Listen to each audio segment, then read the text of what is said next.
Welcome to the CSBP Fertilisers Grow Better podcast, sharing knowledge with growers on leading crop nutrition, sustainable agriculture and other issues impacting the agricultural industry. Welcome everyone to the CSBP Grow Better podcast. My name's Johnston and I'm very pleased that today we have a special bumper field day edition, Clash of the Field Days. We've got Billi Marshall from the Mingenew Midwest Expo and Danielle Green from the Dowerin Field Days. Welcome to both of you. Thank you, Gray. It's great to be here. We're going to talk field days and clearly they're coming up during August and we're field day junkies at CSBP, so very excited to be speaking with both of you. But we're also always really interested on the podcast to find out about our guests and where they come from and what their experience is. So if I start with you, Danielle, you're the General Manager of Dowerin now. Yes. Can you tell us about your role, but also how you came into the industry and your background? Yeah, sure. So quite new to the role, started in February. It was funny, like talking to people on the terrace last year about leaving corporate Perth to head back to the bush. A lot of people didn't realise that I'm actually a Central Wheatbelt girl. I did grow up in training on the family farm, so I think it's always in the DNA and the blood. So I'm feeling very at home being back in the Wheatbelt. And also really excited about being an advocate for ag. After working in corporate for a long time, it's very much a conversation on mining in the city. So I'm very happy to be giving a voice to agriculture, and it's really lovely to also be doing something that gives back so much to our regional communities. So it's been a great start and really looking forward to it, and just trying to be. So it'll be your first. It'll be my first one. I actually did go up with my dad last year, okay. And obviously I went as a kid. And it's funny, I do believe that timing is everything, and there were some changes in my personal life, and I had this opportunity with my son going to boarding school to do something outside of Perth Metro, and then suddenly the field days job came up and I was like, this would be amazing to go back to the bush. So there I am. I was field days last year as a punter and this year I'm running it. How exciting. Oh, well, looking forward to chatting about it. Billi, you're on the board of the Mingenew Midwest Expo. Can you tell us about your role there and how you came to it? I could say I got dobbed in by a mate, but I got him back and voted him in as president of the committee. Very well done. I started volunteering just with Expo in 2018. I got approached by some of the board members and they wanted to get a bit of a young farmers comp running, and I've competed in state events for cattle judging and sheep judging, and that ever since I was 15. Grew up through the ag school system, so it was all the country shows, field days, competing. Ended up going to nationals twice for beef cattle judging. And so I was like, yeah, sure, I'll jump on board, I'll help out, just kind of, a few days before, go over, help set up. And then, AGM kind of rolled around last year and got voted in. So, so this is your first one as well? No, so last year was my first, was full Expo last year. And then, this will be my first time doing our one-day event this year. So, but no, it's good. We're a really good group to be a part of. It's wonderful. And outside of Expo work, you're involved heavily in the ag industry as well? Yeah, so pretty much ever since leaving school, I actually went cropping for a few years and then decided that tractors weren't really my forte.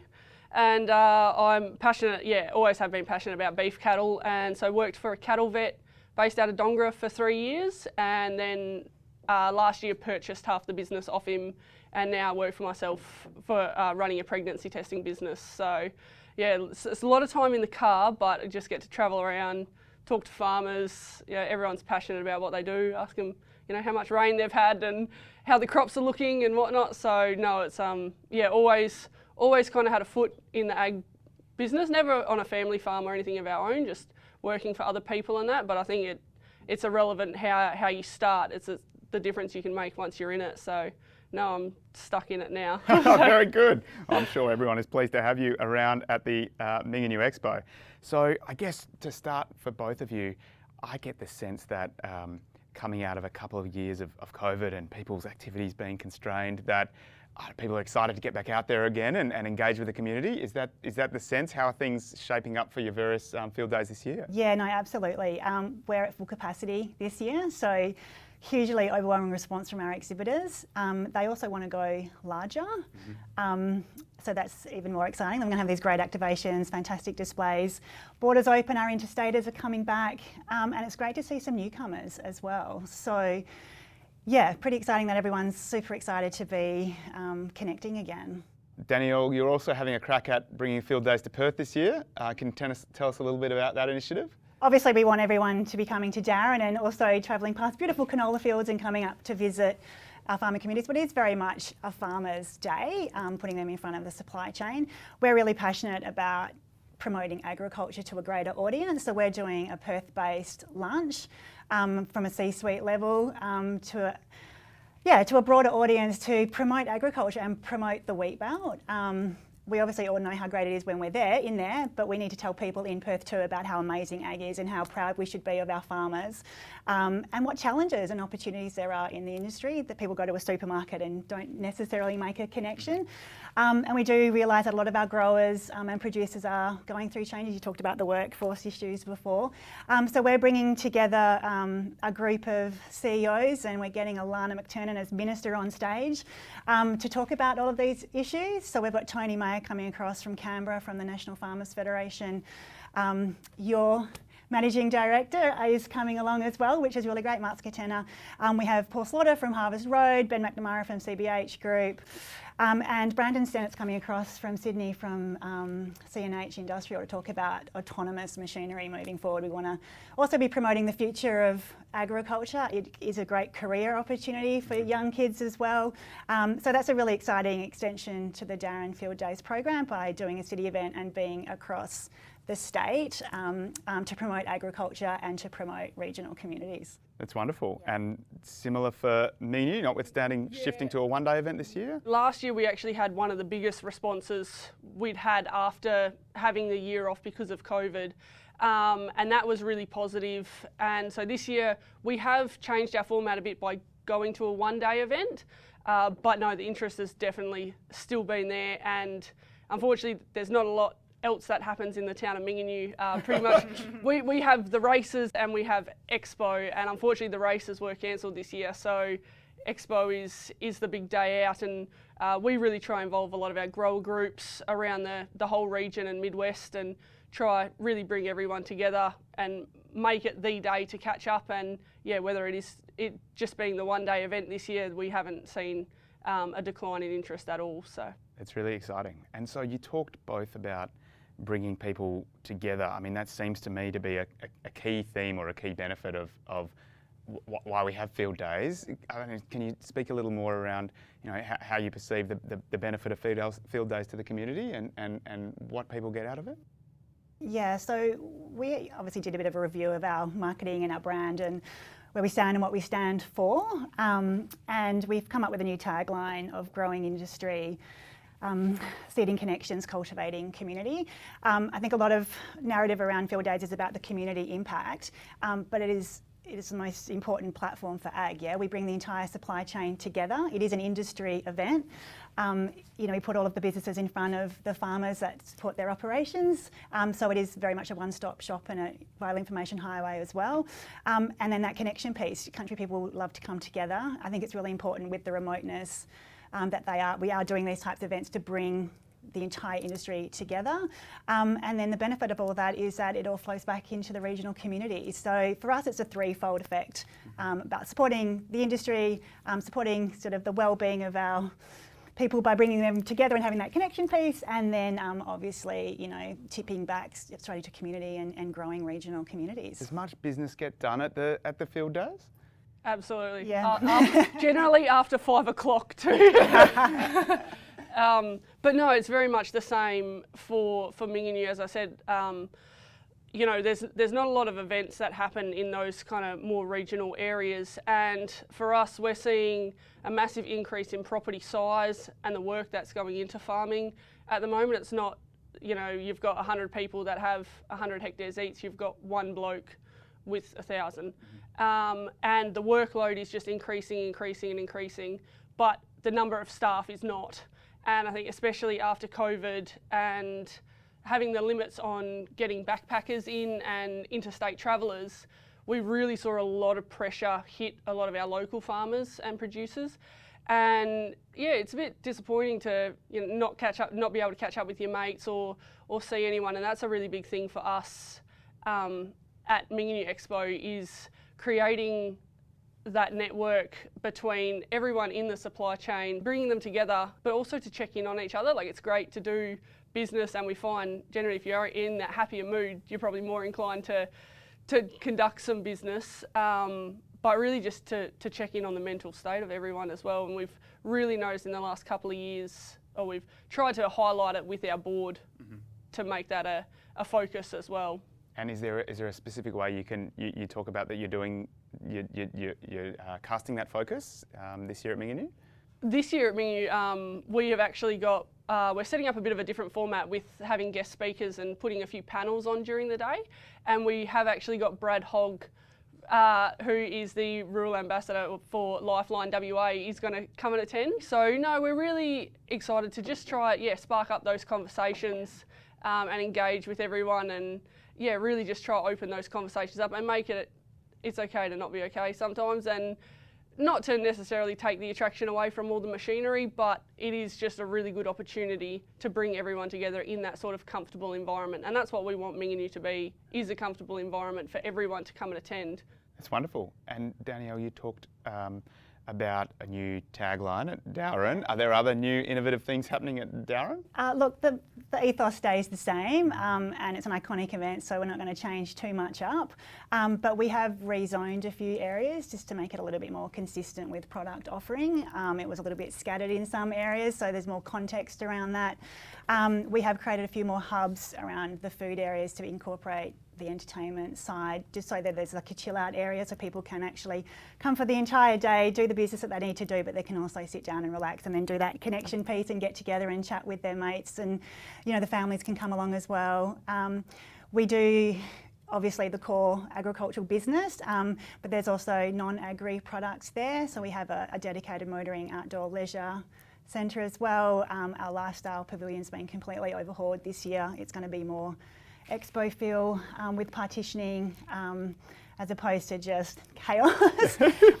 We're obviously taking care of our small businesses as well, and encouraging all of our regional small businesses to come. So we do have a marketplace as a separate thing as well, and we're activating that. And just bigger lots with more activations.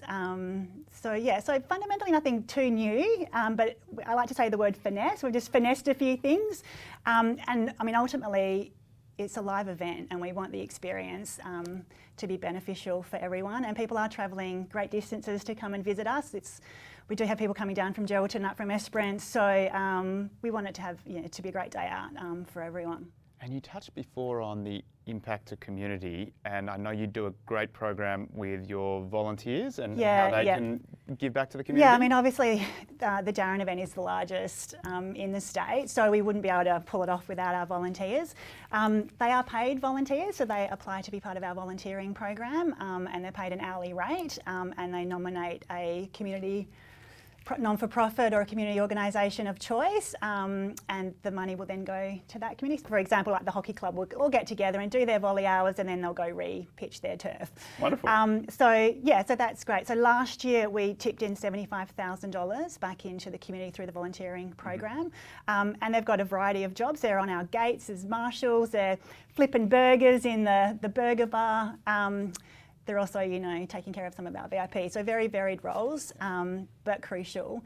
And it's just a great opportunity for them to get a different experience as well. So I am trying to encourage more younger country crew to come through with the volunteering program.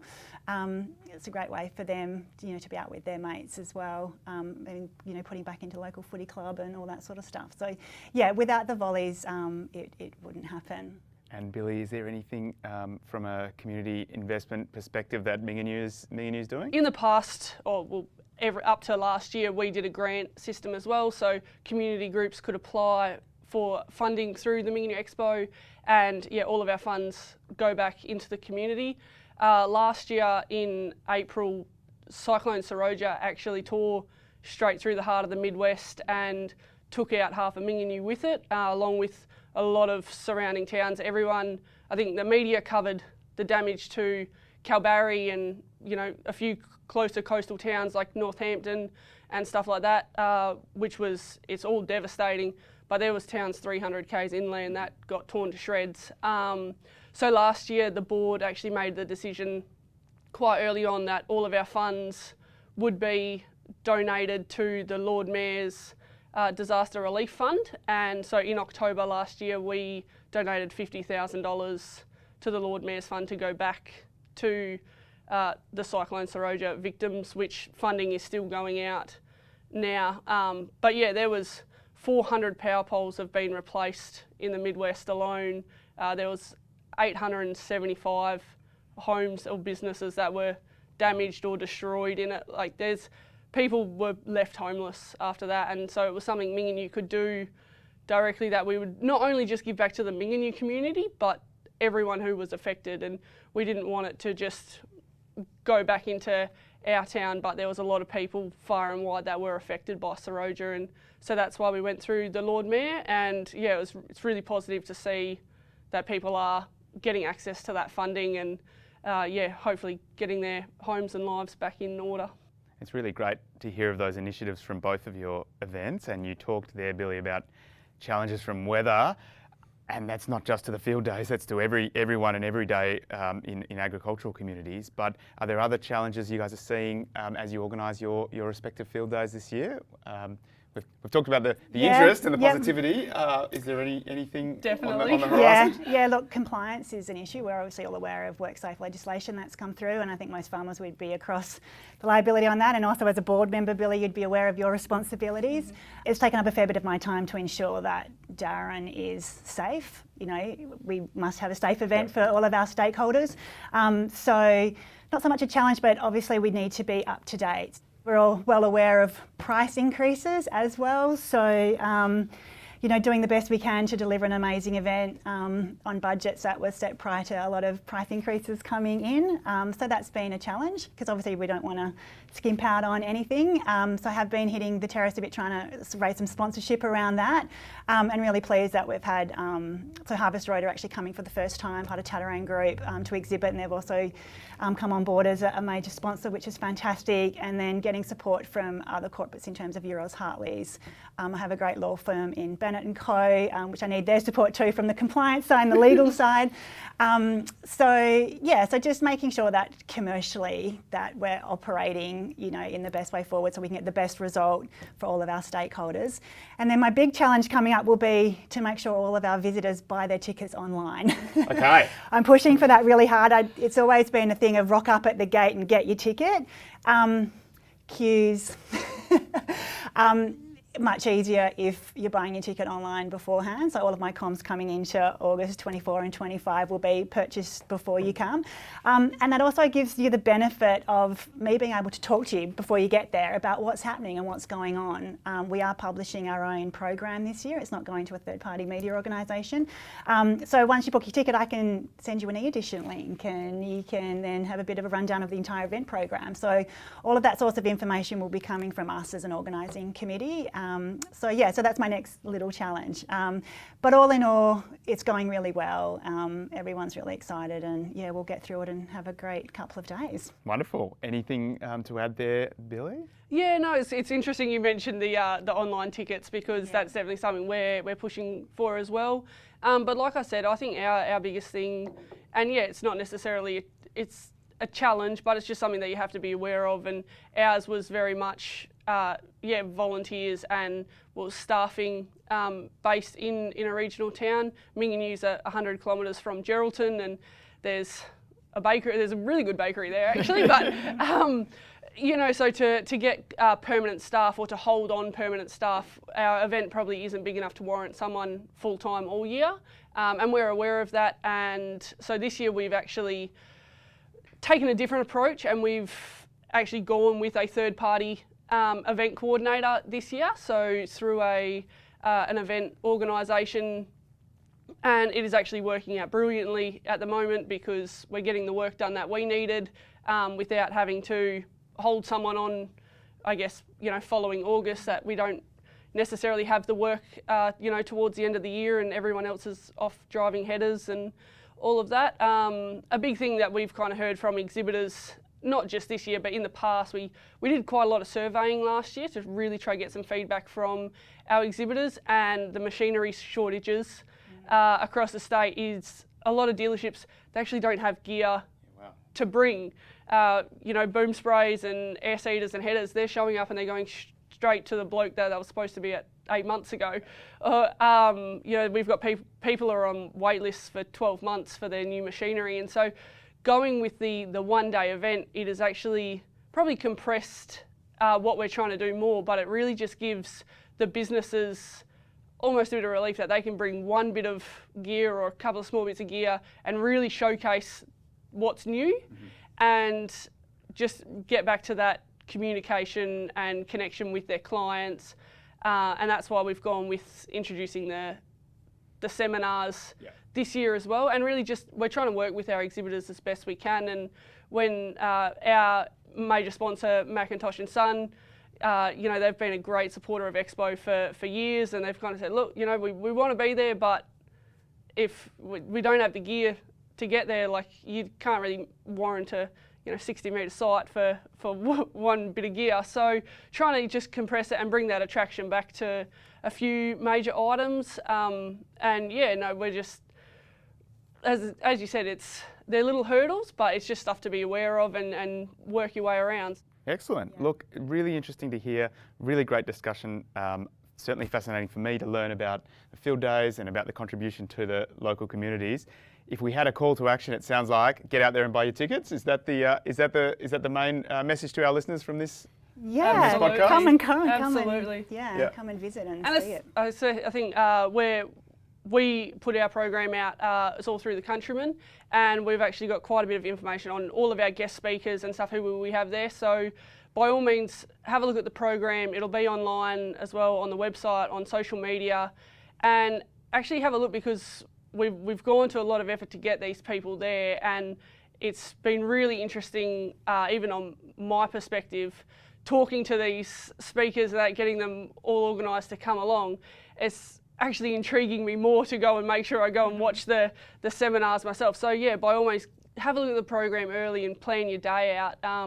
It's also conveniently and beautifully in the middle of wildflower season up there. So plan a whole weekend and come and actually travel a bit more of the Midwest and have a look. So it's definitely worth a day out. At the CSBP Grow Better podcast, we're pleased to be able to help to do our small part to spread the good word. We'll certainly be there with you, Billi, on the 12th of August, with you, Danielle, on the 23rd in Perth, and the 24th and 25th in Dowerin. We'll be at Newdegate on the 7th and 8th of September.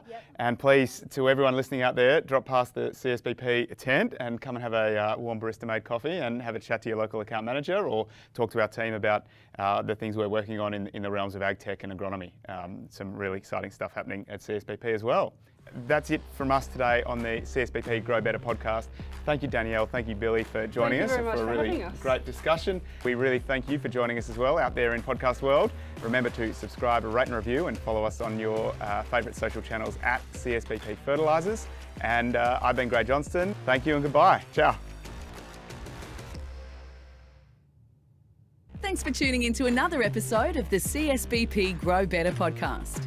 For more information about CSBP, please visit csbp-fertilisers.com.au or connect with us on social media at CSBP Fertilisers on Facebook, Twitter, Instagram and LinkedIn.